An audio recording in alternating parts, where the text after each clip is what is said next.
Eu sou a professora Lavínia Schiller Fatini, eu sou do Hospital de Clínicas de Porto Alegre e da Universidade Federal do Rio Grande do Sul e, mais que tudo, sou uma geneticista. Por isso, hoje eu vou falar para você sobre testes de ancestralidade. Quem somos e de onde viemos?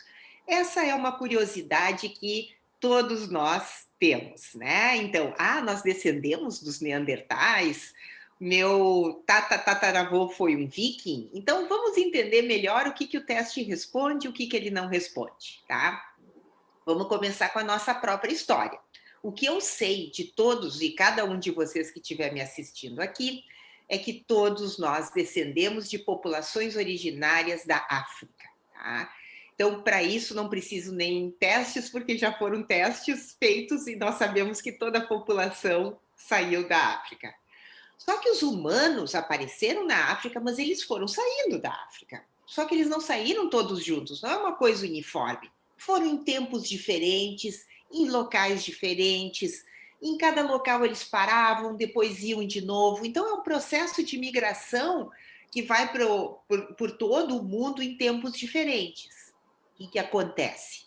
O nosso DNA ele é muito variável. A gente tem uma série de variações dadas por mutações, por variações no material genético, que a gente abrevia como SNP, e que são marquinhas e que vão mostrando que nós não somos todos iguais.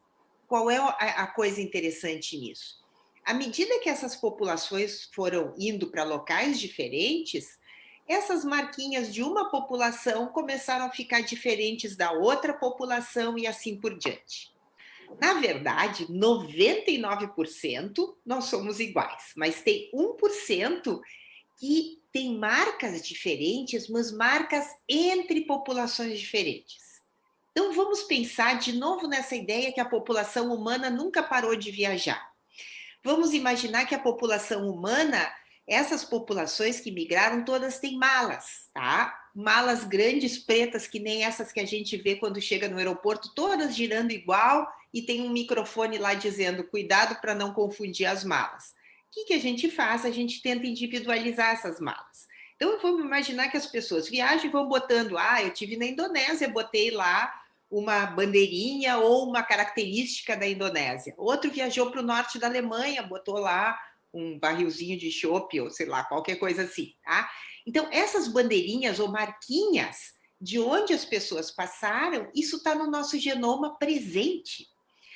Então, se eu pegar um indivíduo agora, eu posso localizar algumas dessas marcas. Acontece que, quando a gente pega o DNA de um indivíduo só, nós estamos pegando uma amostra, tá? Então, nós temos 46 cromossomos, e aí pelo meio estão todas as nossas marquinhas, mas a gente não carrega a marquinha de todos os nossos ancestrais de gerações e gerações. Então, o fato de eu não ter uma determinada marca não significa que eu não tive uma certa ancestralidade, tá? O que eu quero dizer com isso? Que mesmo dois irmãos podem ter, às vezes, estimativas de ancestralidade diferentes. Nós podemos ter o teste e não aparecer, por exemplo, uma marquinha indígena, porque o banco de dados, ou seja, as informações que eu tenho sobre bandeirinhas indígenas é muito pouca, tá? Álbum de figurinhas, eu vou completar ele com as figurinhas que eu tenho. Se eu não tenho a figurinha dos indígenas, eu não vou colocar ali, mas eu completo uma página inteira de selos, tá? Pode acontecer que eu tenha já uma página cheia de selos, mas não tenho uma de indígena só porque é uma figurinha rara, tá? A gente não tenha no nosso DNA, mas a gente não identificou elas, tá?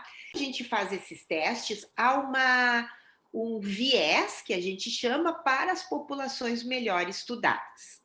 Significa que, ao fazer meu teste de ancestralidade, eu não tenho um certificado dizendo que, realmente eu sou assim, assim, assim. É uma amostra, é uma estimativa que é muito interessante, mas não serve para comprovar nada em nenhum, por exemplo, admissão de vestibular ou ingresso por cotas ou qualquer coisa disso. Não, isso é uma informação pessoal.